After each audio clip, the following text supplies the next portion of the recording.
नमस्कार दोस्तों, स्वागत है आपका करियर एजुनेस्ट पर। और दोस्तों आज के इस वीडियो में हम बात करेंगे सेमेस्टर सेकंड का जो एईसी पेपर है, environment pollution law and human communities. इस पेपर के इम्पोर्टेंट क्वेश्चंस को हम यहाँ पे डिस्कस करेंगे। और एज यूजुअल अपनी जो क्लास है हिंदी और इंग्लिश दोनों मीडियम में रहेगी। ये आपका सिलेबस है और आपका सिलेबस 3 यूनिट में है। 4th यूनिट आपकी फील्ड वर्क की है जो कि एज ए असाइनमेंट आपको सबमिट करनी है।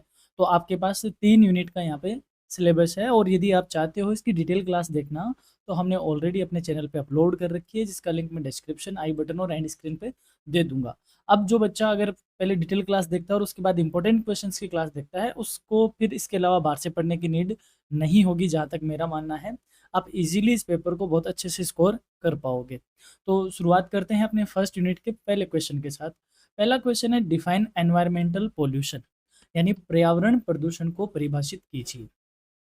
Environmental pollution is the introduction of harmful substance into the environment, leading to adverse effect on air, water, soil and living beings। अर्थात पर्यावरण प्रदूषण का अर्थ हुआ कि पर्यावरण में हानिकारक पदार्थों का प्रवेश करना, जो कि हमारी वायु, जल, मिट्टी और जीवों पर नकारात्मक प्रभाव डालती हो। यानी ऐसा कोई भी घटक या ऐसा कोई भी पदार्थ जो पर्यावरण में एंटर होकर जो हमारी एयर, वाटर, सॉइल और जो हमारे रहने वाले प्राणी हैं उन पर अगर नेगेटिव इफेक्ट डालता है तो उसको हम क्या कहते हैं, पोल्यूटर कहते हैं। और उसको इस स्थिति का नाम होता है environmental pollution. It causes imbalance in natural system and harms human health. यह प्राकृतिक संतुलन को बिगाड़ता है और ये मानव स्वास्थ्य को क्या करता है, नुकसान पहुंचाता है। मानव स्वास्थ्य को नुकसान पहुंचाता है। नेक्स्ट क्वेश्चन है, what are the main types of pollution. प्रदूषण के प्रमुख प्रकार कौन कौन से हैं। The major types of pollution are air pollution, water pollution, soil pollution, noise pollution, chemical pollution and nuclear hazards. वायु प्रदूषण होना, जल प्रदूषण, मृदा प्रदूषण, ध्वनि प्रदूषण, रासायनिक प्रदूषण और परमाणु जोखिम। Each type effects and environment etch type affects the environment and human health differently. ये प्रत्येक प्रकार पर्यावरण को और मानव स्वास्थ्य को अलग अलग तरीके से प्रभावित करते हैं। अगला क्वेश्चन है, state 2 major causes of environmental pollution. पर्यावरण प्रदूषण के प्रमुख 2 कारण बताइए। पहला है इंडस्ट्रियलाइजेशन एंड सेकंड है अर्बनाइजेशन, यानी कि औद्योगिकरण और शहरीकरण। Are 2 major causes of environmental pollution. औद्योगिकरण और शहरीकरण मुख्य तौर पर 2 प्रमुख कारण है पर्यावरण को प्रदूषण करने वाले। They lead to excessive waste, vehicle emissions and deforestation resulting in environmental imbalance. इन दोनों ही क्रियाओं से अत्यधिक कचरा, वाहन का उत्सर्जन और वनों की कटाई का कारण बनता है, जिससे कि पर्यावरण में असंतुलन पैदा होता है और इस वजह से पर्यावरण प्रदूषित होता है। अगला है, write any 2 effects of pollution. प्रदूषण के कोई 2 प्रभाव लिखिए। Pollution leads to global warming and acid rain. प्रदूषण से वैश्विक तापांतर में या तापमान में वृद्धि होती है और अम्लीय वर्षा का ये कारण बनता है। It also causes health problems in humans, harms wild life and reduces soil fertility. इससे मनुष्य में स्वास्थ्य समस्याएं पैदा होती है और वन्य जीवों को नुकसान पहुंचता है। और साथ ही में जो मिट्टी की उर्वरता है, जो उपजाऊपन है मिट्टी का, वह क्या होता है, इससे कम होता है। तो ये इस पोल्यूशन के क्या है, साइड इफेक्ट्स है। अगला है, mention 2 control measures of pollution. प्रदूषण नियंत्रण के 2 उपाय बताइए। Afforestation and proper waste management are most important measures to control pollution. यदि प्रदूषण को नियंत्रित करना है तो इसके लिए वनीकरण यानी पौधारोपण किया जाए और कचरे का सही प्रबंधन किया जाए। ये 2 बेहतरीन उपाय है जिससे हम पोल्यूशन को क्या कर सकते हैं, कंट्रोल कर सकते हैं। They help reduce carbon emissions and maintain ecological balance. इनसे कार्बन उत्सर्जन को कम किया जाएगा, कम हो सकता है, या और इससे पारिस्थितिकी जो संतुलन है वह बना रहेगा। क्योंकि जो फॉरेस्ट है वो धरती के लंग्स कहे जाते हैं, यूँ कहे। इनसे हमारा जो पर्यावरण है वह बैलेंस में होता है। तो यदि हम वनीकरण करेंगे और हमारा जो कचरा है उसका ढंग से मैनेजमेंट करेंगे तो हमारा पोल्यूशन काफ़ी हद तक कम हो जाएगा। नेक्स्ट है, व्हाट इज नॉइज पोल्यूशन। ध्वनि प्रदूषण क्या है। Noise pollution is the presence of unwanted or excessive sound in the environment that disturbs human health and comfort। ध्वनि प्रदूषण का अर्थ हुआ कि वातावरण में अवांछित या अत्यधिक ध्वनि का उपस्थित होना, जो कि मानव स्वास्थ्य और को खराब करती है और साथ ही में सुविधा को प्रभावित करती है या आराम को प्रभावित करती है। Major sources include vehicles, industries and loud speakers. इसके मुख्य स्रोत हुए वाहनों से निकलने वाली आवाज़ें, उद्योग और लाउड स्पीकर से निकलने वाली बहुत ही भारी ध्वनियाँ, वो नॉइज़ पोल्यूशन को ज़्यादा बढ़ाती है। अगला है explain nuclear hazards in short. संक्षेप में परमाणु जोखिम को समझाइए। Nuclear hazards are harmful effects caused by radiation exposure from nuclear plants or accidents। परमाणु जोखिम वे हानिकारक प्रभाव है जो परमाणु संयंत्रों या प्लांटों से रिलीज होती है या दुर्घटनाओं से उत्पन्न होते हैं, विकिरण से होते हैं। यानी कि जैसे न्यूक्लियर पावर प्लांट है तो इसमें रेडिएशन होता है, तो या तो यहाँ से डायरेक्ट लीक हो जाए या फिर अंदर कोई एक्सीडेंट हो जाए, इस वजह से जो रेडिएशन मार्ग लीक हो जाता है उसको क्या बोलते हैं? परमाणु जोखिम कहते हैं, न्यूक्लियर हैजर्ड्स कहते हैं। they lead they may lead to cancer, genetic mutations and environmental contamination। इससे कैंसर को बढ़ावा मिलता है, आनुवांशिक परिवर्तन होता है और पर्यावरण प्रदूषण का ये कारण बनते हैं। अगला क्वेश्चन है write two examples of major nuclear disaster. दो प्रमुख परमाणु आपदाओं के नाम लिखिए, परमाणु दुर्घटनाओं के, यानी मेजर डिजास्टर भी कह सकते हैं या यहाँ पे एक्सीडेंट का भी आपको नाम दिया जा सकता है कि दुनिया भर में कोई दो न्यूक्लियर एक्सीडेंट बताओ जो बहुत ज़्यादा हुए थे। The Chernobyl disaster 1986 in Ukraine and the Fukushima disaster in 2011 in Japan are the major nuclear accidents that caused severe health and environmental damage। यानी यूक्रेन के चेरनोबिल में जो दुर्घटना हुई थी 1986 में और जापान के फुकुशिमा में 2011 में एक पावर जो रेडिएशन प्लांट है उससे रेडिएशन लीक हुआ था। ये बहुत ही बड़ी दुर्घटनाएं हैं, न्यूक्लियर डिजास्टर मानी जाती है दुनिया भर में। इससे गंभीर स्वास्थ्य बीमारियां पैदा हुई थी और साथ ही में पर्यावरण को बहुत ज़्यादा इससे नुकसान हुआ था। अगला है what is solid waste management. ठोस अपशिष्ट प्रबंधन क्या है या ठोस कचरा प्रबंधन क्या है? Solid waste management refers to the process of handling household, industrial and commercial waste by segregation, recycling, composting and safe disposal. ठोस अपशिष्ट प्रबंधन का अर्थ है कि घरेलू, औद्योगिक और वाणिज्यिक कचरे का प्रबंधन करना, यानी कि घरों से निकलने वाला कचरा, उद्योगों से निकलने वाला कचरा और वाणिज्यिक गतिविधियों से निकलने वाला कचरा, जिसमें कचरे को अलग करना, उनको वापस रिसाइकिल करना और उससे खाद बनाना या फिर उसका सेफली डिस्पोजल करना, ये सब इसमें क्या है? शामिल होता है। अगला है give two measures for proper waste disposal. कचरे के सही निपटान के कोई दो उपाय बताइए, यानी हम किस तरीके से कचरे का सही तरीके से निपटारा कर सकते हैं। Waste can be managed through recycling and sanitary landfills. कचरे का प्रबंधन पुनर्चक्रण के द्वारा या सुरक्षित लैंडफिल्स के द्वारा किया जा सकता है।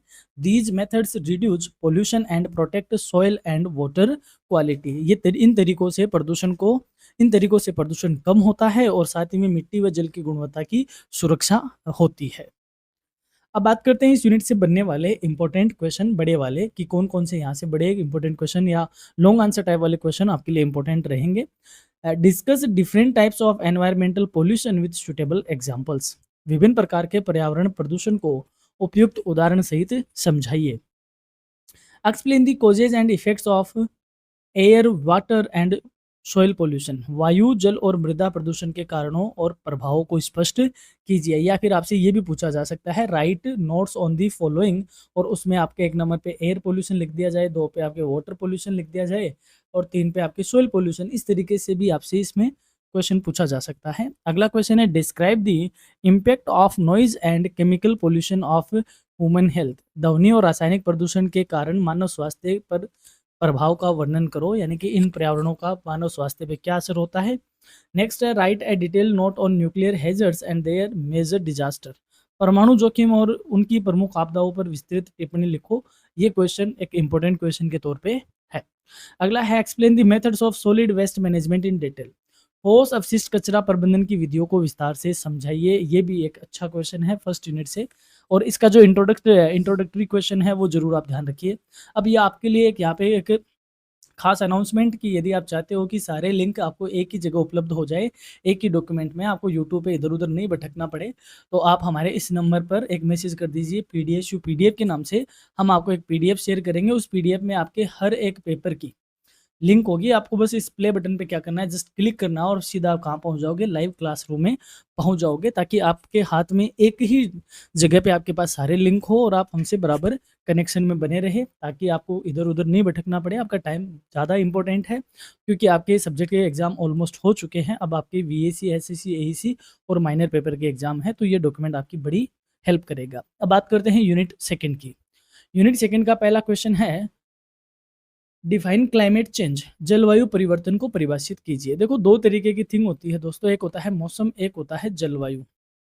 मौसम एक शॉर्ट टर्म इकोलॉजिकल जो सिचुएशन होती है वो होती है, यानी कि शॉर्ट टर्म एटमॉस्फेरिकल कंडीशंस, जैसे आज का मौसम अच्छा है, कल का मौसम में गर्मी ज़्यादा थी, परसों का मौसम कोहरा हो सकता है, इस तरीके की ये बातें होती है शॉर्ट टर्म की। और जलवायु क्या होती है, जो कि 30 साल से भी ज़्यादा जो टाइम है उसकी जो एवरेज कंडीशन होती है उसको हम क्या बोलते हैं, जलवायु या क्लाइमेट। तो हम यहाँ पे किसकी बात कर रहे हैं, क्लाइमेट क्या होती है, तो क्लाइमेट एक जगह की किसी खास रीजन की लॉन्ग टर्म की जो एटमॉस्फेरिकल कंडीशंस होती है उसको क्या कहते हैं, क्लाइमेट कहते हैं। और इसमें जो चेंजेज होते हैं उसको बोलते हैं climate changes. Climate changes refers to a long-term change in the Earth's climate system, including temperature, rainfall and wind patterns. जलवायु परिवर्तन का अर्थ है कि पृथ्वी की जलवायु प्रणाली में दीर्घकालिक बदलाव होना, जिससे तापमान, वर्षा और हवा की दिशा में भी परिवर्तन शामिल है। यानी कि लॉन्ग टर्म के जो इम्पैक्ट आते हैं एटमॉस्फेयर में उसको हम क्लाइमेट चेंज के नाम से जानते हैं। It is mainly caused by A green house gases emissions and deforestation. और ये मुख्यतः ग्रीन हाउस गैसों के उत्सर्जन के कारण, वनों की अंधाधुंध कटाई के कारण ऐसा होता है कि एटमॉस्फेयर में बहुत ज़्यादा ग्रीन हाउस गैस होगी तो ग्लोबल वार्मिंग बढ़ेगी, उससे लॉन्ग टर्म क्लाइमेट चेंज जरूर उसका रिफ्लेक्ट होगा। और यदि हम वनों की अंधाधुंध कटाई करेंगे तो उससे और भी ज़्यादा प्राइवेट एनवायरनमेंट का इम्बेलेंस होगा। तो ये दोनों ही क्लाइमेट चेंज के लिए जवाबदेहिता होती है। अगला क्वेश्चन है, state two major causes of climate change, जलवायु परिवर्तन के कोई दो मुख्य कारण बताओ। The major causes of climate change are industrialization and burning of fossils fuels. औद्योगिकरण का होना और जीवाश्म ईंधनों का जलना। जीवाश्म ईंधनों से क्या होता है, कार्बन बढ़ता है और कार्बन फुटप्रिंट की वजह से ग्लोबल वार्मिंग और ज़्यादा होती है। और साथ ही में औद्योगिकरण के बढ़ने से कई तरीके की गैसें, कई तरीके के पोल्यूशन एनवायरनमेंट में मिल जाते हैं, जिससे भी क्लाइमेट चेंज होता है। These activities increase green house gases and the in the atmosphere. ये गतिविधियां वायुमंडल में ग्रीन हाउस गैसों को बढ़ाती हैं, जिससे क्लाइमेट में चेंज होता है। अगला है, write two impacts of climate change, जलवायु परिवर्तन के कोई दो प्रभाव लिखिए। Climate change causes melting of glaciers and rising sea levels. जलवायु परिवर्तन होगा तो ग्लोबल वार्मिंग होगी, और ग्लोबल वार्मिंग होगी तो हमारे ग्लेशियर पिघलेंगे, और यदि ग्लेशियर पिघलेंगे तो हमारे समुद्रों का जो स्तर है वह क्या होगा, बढ़ेगा। और हमें पता है कि धरती पे तकरीबन 70% हिस्से में तो पानी ही है, तो यदि समुद्र का लेवल बढ़ेगा, सी लेवल बढ़ेगा, तो जो कोस्टल एरिया जब जल्दी क्या हो जाएंगे, खत्म हो जाएंगे। तो क्लाइमेट चेंज का ये इम्पैक्ट आता है। It also leads to extreme weather events like flood and droughts. और इससे बाढ़ और सूखे जैसी चरम मौसमी घटनाओं का भी कारण बन जाता है। अगला क्वेश्चन है, व्हाट इज ग्लोबल वार्मिंग, वैश्विक तापमान क्या है।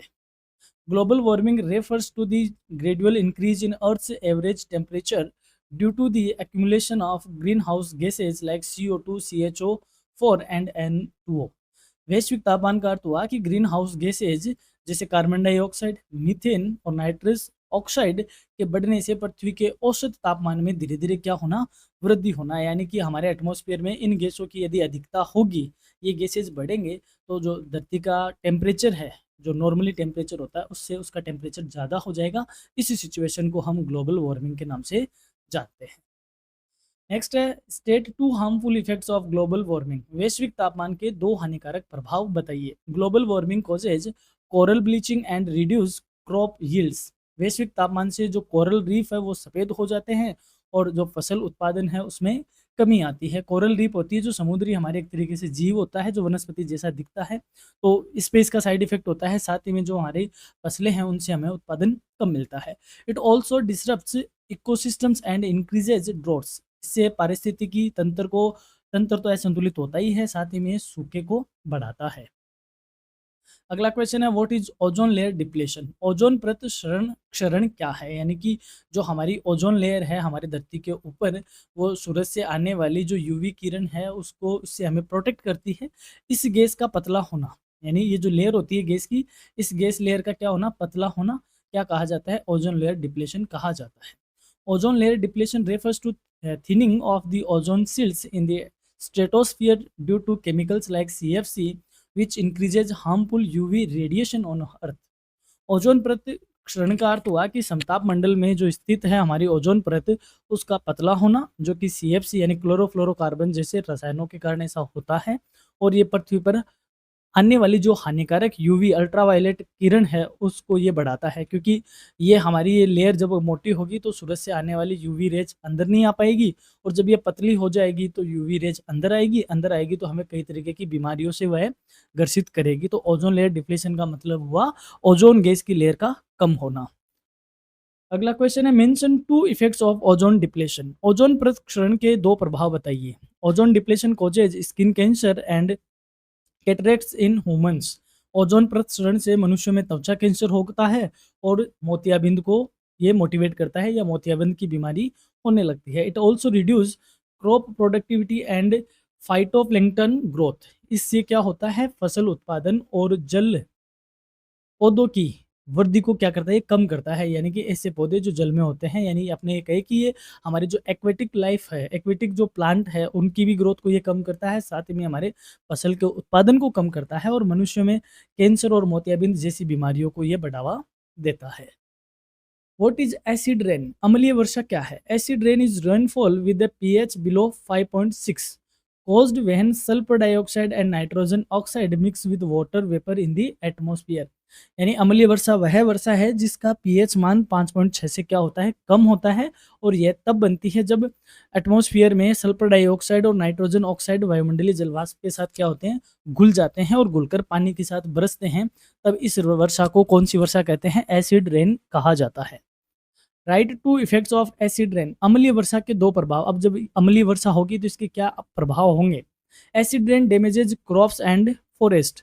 अम्लीय वर्षा हमारे फसलों को और हमारे वनों को नुकसान पहुंचाती है। It also corrodes buildings, monuments and harms aquatic life. ये हमारी इमारतों को, स्मारकों को जंग लगाती है और साथ ही में जो जलीय जनजीवन है, जलीय जीवन है, उसको क्या करती है, नुकसान पहुंचाती है। यानी कि जिन बिल्डिंगों पे जो मार्बल वगैरह है, स्पेशली जैसे ताजमहल के लिए कहा जाता है, तो उस पे जब एसिड की बूंदें गिरती है या एसिड रेन होती है तो उससे जो उसकी चमक है वह क्या होती है, कम होती है। तो ये हमारे मॉन्यूमेंट्स को, बिल्डिंगों को भी नुकसान पहुंचाता है, हमारे समुद्री जीवन को नुकसान पहुंचाता है, साथ ही में हमारी फसलों को और जंगलों को भी ये नुकसान पहुंचाती है।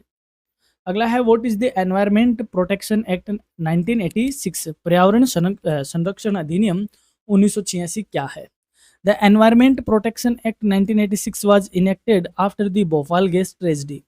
यह अधिनियम भोपाल गैस त्रासदी के बाद लागू किया गया था। It empowers the central government to protect and improve the environment. यह केंद्र सरकार को पर्यावरण की रक्षा और सुधार करने का अधिकार देता है। यानी कि मई 1986 में भोपाल गैस त्रासदी कांड हुआ था। हम सबको पता है कि वहाँ एक फैक्ट्री में से एक गैस, जहरीली गैस लीक हो गई थी, जो कि कई लोगों की मौत का कारण बनी हुई थी। और इस त्रासदी को, इस ट्रेजेडी को देखते हुए 19 नवंबर 1986 को एनवायरमेंट प्रोटेक्शन एक्ट 1986 क्या कर दिया गया था, लागू कर दिया गया था। तो ये भोपाल गैस ट्रेजेडी के बाद ये एक्ट लाई थी सरकार।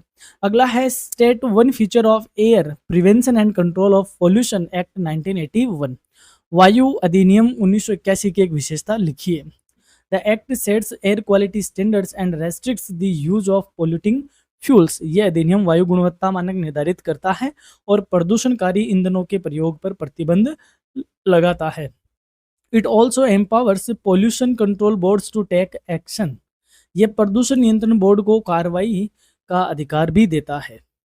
It was passed by the parliament of India in 1981 and came into effect on 16 मई 1981। यानी ये 16 मई 1981 को लागू हुआ था। मैं इसलिए आपको ये डेट बता रहा हूँ, एग्जाम में जो शॉर्ट आंसर टाइप क्वेश्चन है, यूनिवर्सिटी का ट्रेंड है कि आपसे वह फुल फॉर्म और वह एक्ट कब आया, इस तरीके की बातें ज़्यादा पूछी जा रही है। तो मुझे ऐसा लग रहा है कि इस तरीके के क्वेश्चन आपको देखने को मिलेंगे कि ये एक्ट कब आया या एक्ट कब लागू हुआ, इस तरीके के क्वेश्चन।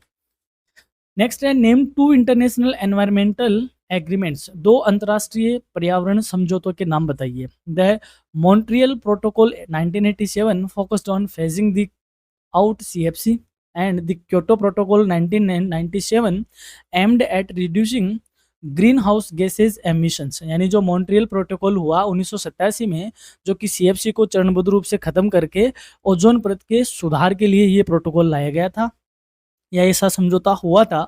और क्योटो प्रोटोकॉल जो 1997 में हुआ था, उसका उद्देश्य था कि ग्रीन हाउस गैसेज को क्या करना, कम करना।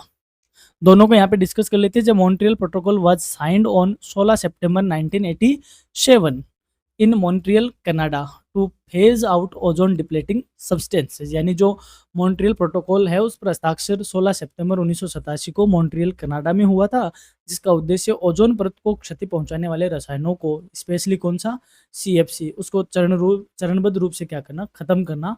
ये मोस्ट इंपॉर्टेंट है आपके लिए मॉन्ट्रियल प्रोटोकॉल। हो सकता है आपसे इसके बारे में पूछ लिया जाए ये किससे संबंधित है या ऐसा कब हुआ था या कहाँ हुआ था। तो मॉन्ट्रियल जो कनाडा में है वहाँ हुआ था, 16 सितंबर 1987 को हुआ था। सीएफसी को खत्म करके ओजोन परत को क्षति से बचाने के लिए ऐसा प्रोटोकॉल या ऐसा समझौता हुआ था। इसके अलावा Kyoto protocol was adopted on 11 December 1997 in Kyoto Japan and came into force on 16 फरवरी 2005। ये जापान के क्योटो में 11 दिसंबर 1997 को ऐसा समझौता हुआ था, जो कि 16 फरवरी 2005 से लागू किया गया था। अब बात करते हैं इस यूनिट से बनने वाले लॉन्ग आंसर टाइप क्वेश्चन की। Explain the causes and impacts of climate change on environment and society. जलवायु परिवर्तन के कारणों एवं इसके पर्यावरण और समाज पर प्रभावों को समझाइए। अगला है discuss the concept of global warming and it's consequences on agriculture and biodiversity.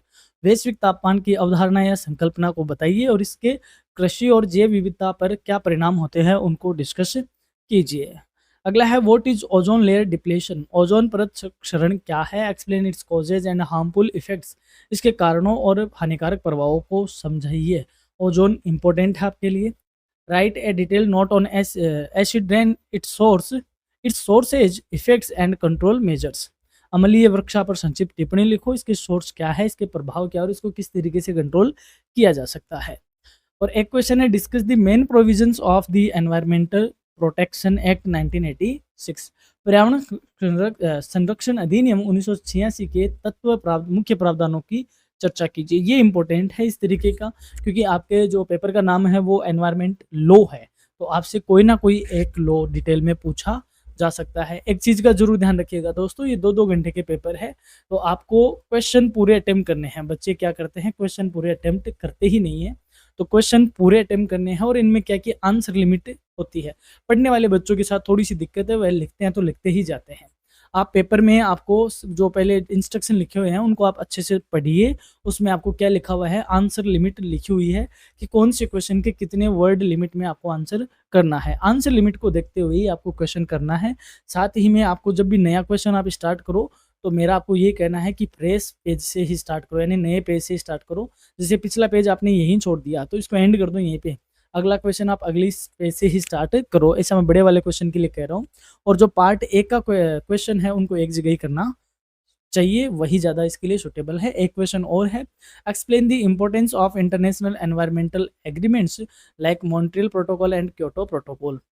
Montreal protocol और क्योटो प्रोटोकॉल जैसे अंतर्राष्ट्रीय पर्यावरण समझौतों को के महत्व को स्पष्ट कीजिए। ये क्वेश्चन इस तरीके से भी पूछा जा सकता है और साथ में आपसे ये भी पूछा जा सकता है मॉन्ट्रियल प्रोटोकॉल को एक्सप्लेन करो या क्योटो प्रोटोकॉल को एक्सप्लेन करो, या दोनों के बारे में ही आपसे टिप्पणी लिखवाई जा सकती है। अब बात करते हैं यूनिट 3 की, जो कि लास्ट यूनिट है आपकी, जिसमें ह्यूमन कम्युनिटीज एंड एनवायरनमेंट की बात होगी। State 2 causes of population growth, जनसंख्या वृद्धि के कोई 2 कारण बताइए। A high birth rate in developing countries, विकासशील देशों में जन्म दर अधिक होती है, and a decrease in death rate due to medical progress. और साथ ही में चिकित्सा विज्ञान की प्रगति होने के कारण मृत्यु दर में क्या हो गई, कमी। यानी लोग मृत्यु दर में तो कम है और जन्म दर क्या है, ज़्यादा है, इसलिए जनसंख्या वृद्धि ज़्यादा है। अगला है mention 2 environmental impacts of population growth, जनसंख्या वृद्धि के कारण पर्यावरण पे क्या प्रभाव आते हैं। Population growth leads to deforestation for housing and agriculture, जनसंख्या वृद्धि से आवास और कृषि हेतु वनों की कटाई होती है। Excessive use of natural resources like water and soil, और जब जनसंख्या ज़्यादा होगी तो जल और मिट्टी जैसे प्राकृतिक संसाधनों का उपयोग भी क्या होगा, ज़्यादा होगा, यानी हम ये कहें इनका विदोहन स्टार्ट हो जाएगा। विदोहन का मतलब होता है बहुत ज़्यादा, यानी जिन पर बहुत ज़्यादा जनसंख्या आधारित तो होती है उस तरीके से उनका विदोहन स्टार्ट होगा। तो एग्रीकल्चरल जो अपने पास रिसोर्सेज उन पे प्रेशर आएगा, तो ये अपने पर्यावरण पे जनसंख्या वृद्धि के साइड इफेक्ट है। अगला है write two health impacts of population growth. जनसंख्या वृद्धि के स्वास्थ्य पर दो प्रभाव बताइए। Population growth causes the spread of communicable disease in congested areas. जनसंख्या वृद्धि से जो भीड़ भाड़ वाले क्षेत्र है वहाँ पे संक्रामक रोग ज़्यादा फैलते हैं। Malnutrition due to food shortage, और जनसंख्या ज़्यादा होगी तो भोजन की कमी होगी, और भोजन की कमी से क्या फैलेगा, कुपोषण जैसी बीमारियां या कुपोषण उससे देखने को मिलता है। फिर है अगला question, what is carbon footprint, यानी कार्बन फुटप्रिंट क्या है। ये इंपॉर्टेंट है, आपको पार्ट ए में ये क्वेश्चन डेफिनेटली देखने को मिलेगा कि what is carbon footprint. Carbon footprint is the total green house gases released into the atmosphere directly और indirectly by a person, institution और कंट्री। कार्बन फुटप्रिंट का मतलब हुआ कि कुल ग्रीन हाउस गैस का उत्सर्जन जो किसी व्यक्ति या संस्था या देश द्वारा सीधे या अप्रत्यक्ष रूप से, यानी प्रत्यक्ष और अप्रत्यक्ष रूप से वातावरण में कितना कार्बन हमने छोड़ा है, उसकी टोटल क्वांटिटी को क्या कहते हैं, कार्बन फुटप्रिंट कहा जाता है। Name two major sources of carbon footprint. Carbon footprint के कोई दो प्रमुख स्रोत बताइए। Fossil fuels based electricity and industrial activities are two major sources of carbon footprint, यानी जो जीवाश्म ईंधन है जिसको हम पेट्रोलियम कहते हैं, यानी कि हमारी जो गाड़ियां है डीजल पेट्रोल वाली गाड़ियां, डीजल पेट्रोल, उनसे उसके जलने से जो कार्बन रिलीज होता है तो वो, और उसके अलावा जो औद्योगिक गतिविधियां हैं उनकी वजह से हमारे एटमॉस्फेयर में कार्बन फुटप्रिंट ज़्यादा होता है। ये कार्बन फुटप्रिंट के मेजर सोर्स हैं। नेक्स्ट क्वेश्चन है, mention two effects of high carbon footprint. उच्च कार्बन फुटप्रिंट के दो प्रभाव बताइए। यदि एटमॉस्फेयर में ज़्यादा कार्बन हो जाएगा तो इसके क्या प्रभाव होंगे। पहला, it motivates the global warming, वैश्विक तापमान इससे बढ़ेगा। क्लाइमेट चेंज, जलवायु परिवर्तन होगा। मेल्टिंग ऑफ ग्लेशियर, जब वैश्विक तापमान बढ़ेगा तो सीधी सी बात है, तापमान बढ़ेगा तो हमारे ग्लेशियर पिघलेंगे, और ग्लेशियर पिघलेंगे तो हमारा जो सी लेवल है वह क्या होगा, बढ़ेगा। अगला है write two measure to reduce carbon footprint. Carbon footprint को कम करने के दो उपाय। अब हम इसको कैसे रिड्यूस कर सकते हैं।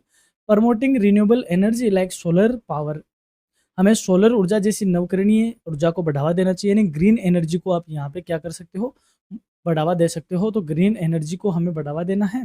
Encouraging public transport are effective measures to reduce carbon footprint, और सार्वजनिक परिवहन को क्या करना चाहिए, प्रोत्साहित, यानी हमें हमारे निजी साधनों से कम यात्राएं करने के बजाय हमें सार्वजनिक वाहनों से यात्रा करनी है, ताकि हम जो जीवाश्म है यानी कि जो फॉसिल फ्यूल है उसका कम बर्न करें, और जब बर्न कम होगा तो जो हमारा फुटप्रिंट है उसका लेवल क्या हो जाएगा, कम हो जाएगा।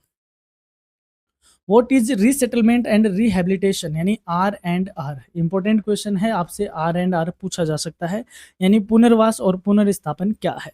Are R refers to providing land, housing और compensation to people displaced by large projects like dams और हाईवेज।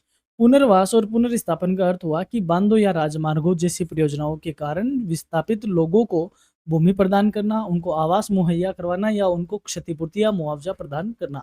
जैसे मान लो ये कोई गांव है, इस गांव में एक बांध पारित हुआ है यहाँ पे कि डैम बनेगा बड़ा सा, तो यहाँ के गांव वालों को शिफ्ट करना होगा।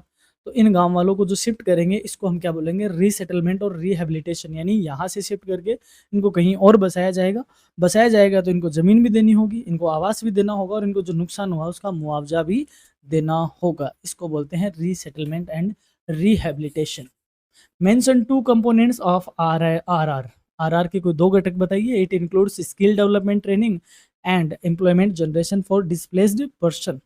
इसमें विस्थापित व्यक्तियों के लिए कौशल विकास प्रशिक्षण और रोजगार सृजन शामिल है। अब जिन लोगों को हमने शिफ्ट कर दिया है तो उनको भाई कोई उनका स्किल डेवलप किया जाए, उनको ऐसी ट्रेनिंग दी जाए ताकि वह जॉब के लिए ढंग से वह जॉब कर सके, क्योंकि जिस एरिया से उनको निकाला है, क्योंकि ज़्यादातर इनको कहाँ से डिस्प्लेस किया जाता है, जंगलों से डिस्प्लेस किया जाता है, तो इनके पास दूसरा कोई काम नहीं होता या इनको दूसरा कोई काम आता नहीं, तो इनको स्किल का ट्रेनिंग दी जाए और साथ में इनके लिए रोजगार क्रिएट किए जाए ताकि इनकी आजीविका चल सके। नेक्स्ट है व्हाट इज डिजास्टर मैनेजमेंट। आपदा प्रबंधन क्या है? डिजास्टर मैनेजमेंट होता है कि जब भी हमारे पास कोई नेचुरल आपदा आए तो हम उससे पहले ही उसकी क्या रखें, तैयारी रखें, या फिर हमें ये पता हो कि इससे निपटना कैसे है ताकि उसका जो नुकसान है वह कम से कम हो। इसको हम क्या बोलते हैं? Disaster management.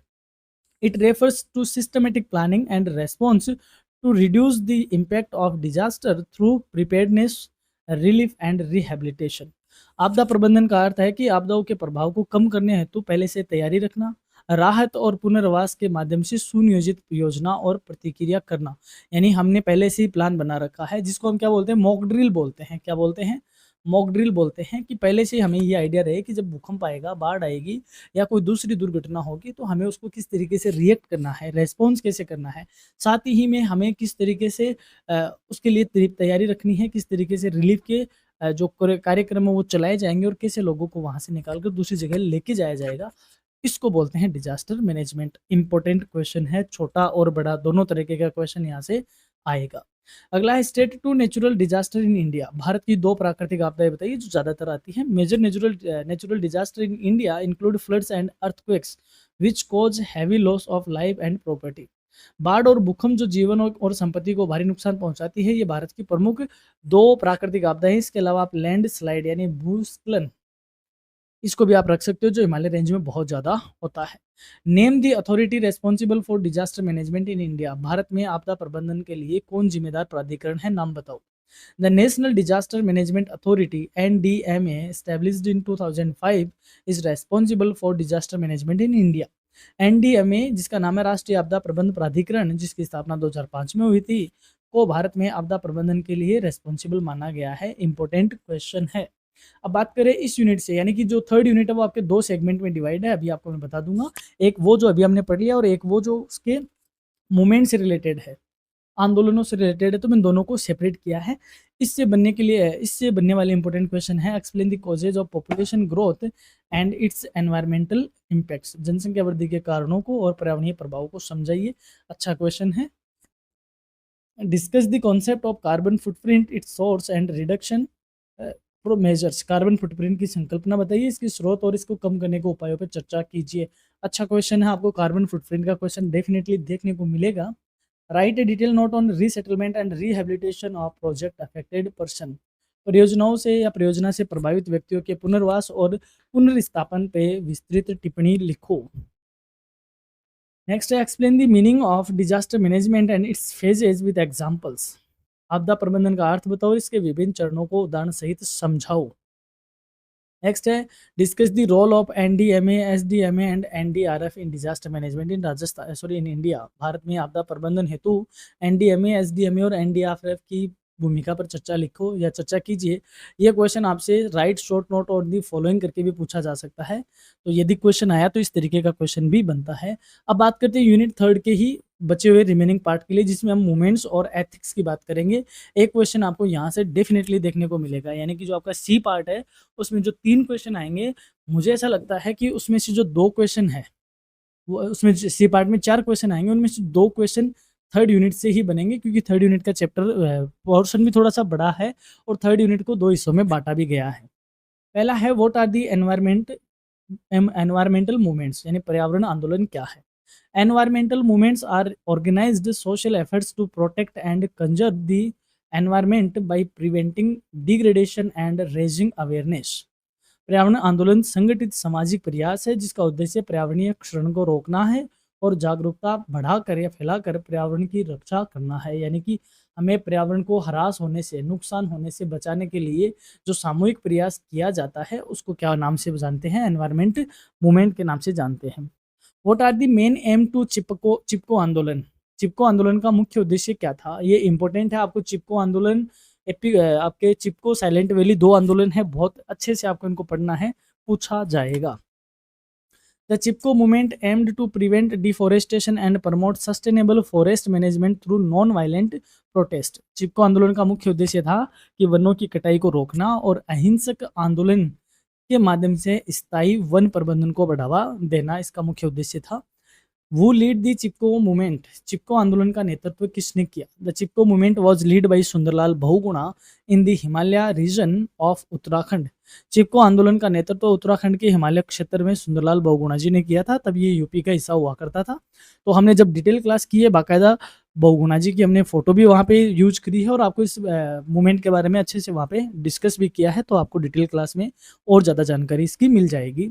State one outcome of the Silent Valley movement, silent valley जो केरल में हुआ था, उस आंदोलन का क्या परिणाम निकला बताइए। The Silent Valley movement successfully stopped a hydroelectric dam project and the area was declared as a national park. इस आंदोलन से जो जल विद्युत परियोजना वहां पे बन रही थी, उस परियोजना को रोक दिया गया और बाद में उस क्षेत्र को राष्ट्रीय उद्यान घोषित कर दिया गया था। यानी कि जो वैली है, साइलेंट वैली, वहां पे एक बांध बन रहा था, इस बांध के लिए लोगों ने प्रोटेस्ट किया, आंदोलन किया, बाद में ये बांध कैंसिल हो गया और इस एरिया को आज नेशनल पार्क घोषित किया हुआ है। तो ये इसका रिजल्ट रहा। Mention one contribution of Bishnoi community to environmental protection, पर्यावरण संरक्षण में बिश्नोई समाज का योगदान बताइए। यहाँ से भी इंपॉर्टेंट क्वेश्चन बन सकता है, आपसे डेफिनेटली कोई ना कोई कम्युनिटी के बारे में पूछा जाएगा। In 1730, 363 Bisnois sacrificed their lives in Khejurli to protect trees, showing deep eco-spirituality। यानी 1730 में खेजड़ली गांव के 363 बिश्नोइयों ने पेड़ों की रक्षा के लिए अपने प्राणों का बलिदान दिया, जो कि गहरी पर्यावरणीय आस्था का उदाहरण है। और ऐसा आज तक विश्व में एक ही बार हुआ है, जो कि कहाँ हुआ? राजस्थान के खेजड़ली गांव में। तो ये भी हमने काफ़ी अच्छे से डिस्कस किया, आपने सबने इसको पढ़ा भी है बचपन में, इसको जरूर आप ध्यान रखिए। What was the main demand of Narmada बचाओ आंदोलन? नर्मदा बचाओ आंदोलन की मुख्य मांग क्या थी? The movement demanded fair rehabilitation of displaced people and environmental protection from dam projects। इस आंदोलन की मुख्य मांग थी कि जो विस्थापित लोग हैं, यानी जहाँ पे बांध बन रहा था, वहां से जिन लोगों को शिफ्ट किया गया था, उन लोगों के लिए उचित पुनर्वास हो और बांध परियोजनाओं से पर्यावरण की क्या करना? रक्षा करना, कि इससे पर्यावरण को साइड इफेक्ट ना हो, ये इसका मुख्य उद्देश्य था।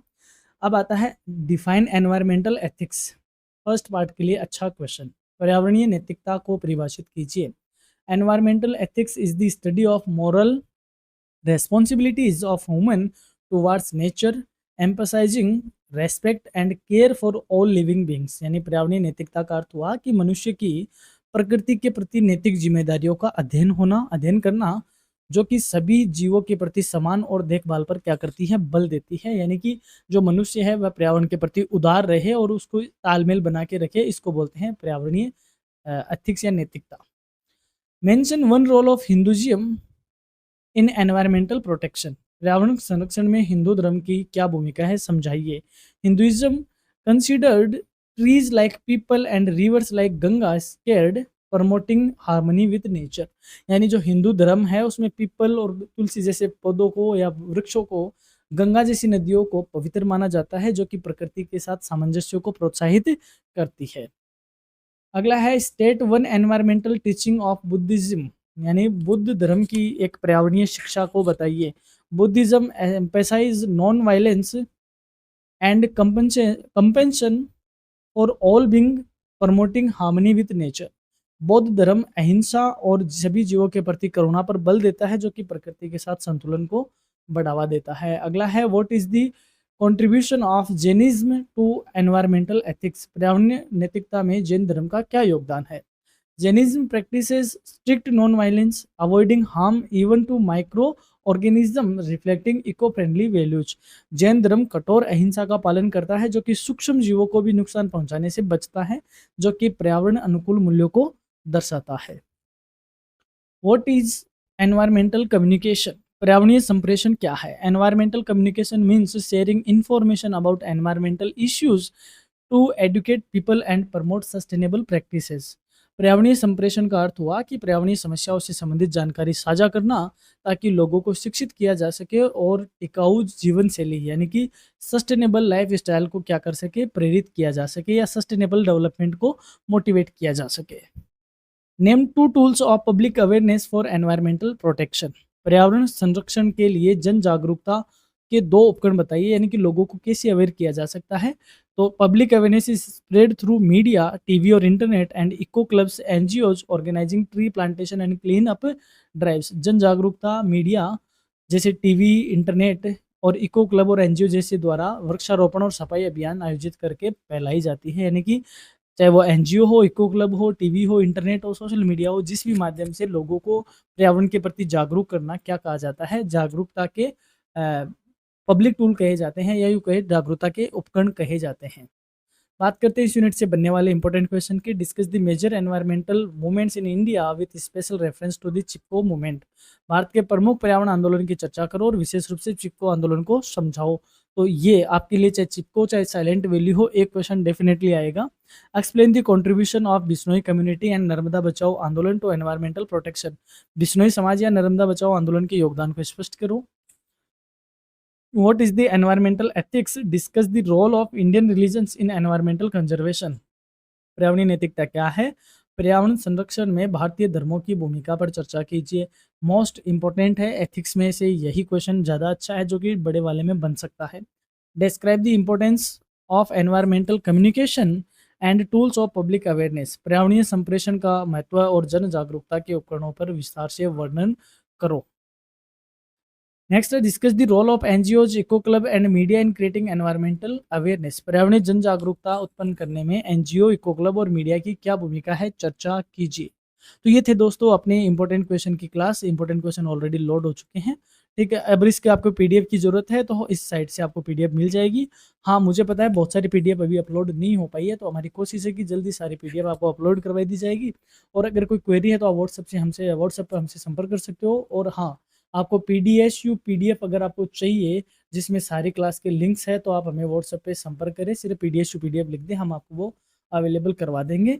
पूरे करियर एजुनेस परिवार की ओर से आपको एग्जाम के लिए ऑल द बेस्ट। आप बहुत अच्छे से एग्जाम में अपीयर हो, अच्छे से स्कोर करो और अपने करियर एजुनेस के साथ बने रहो। धन्यवाद।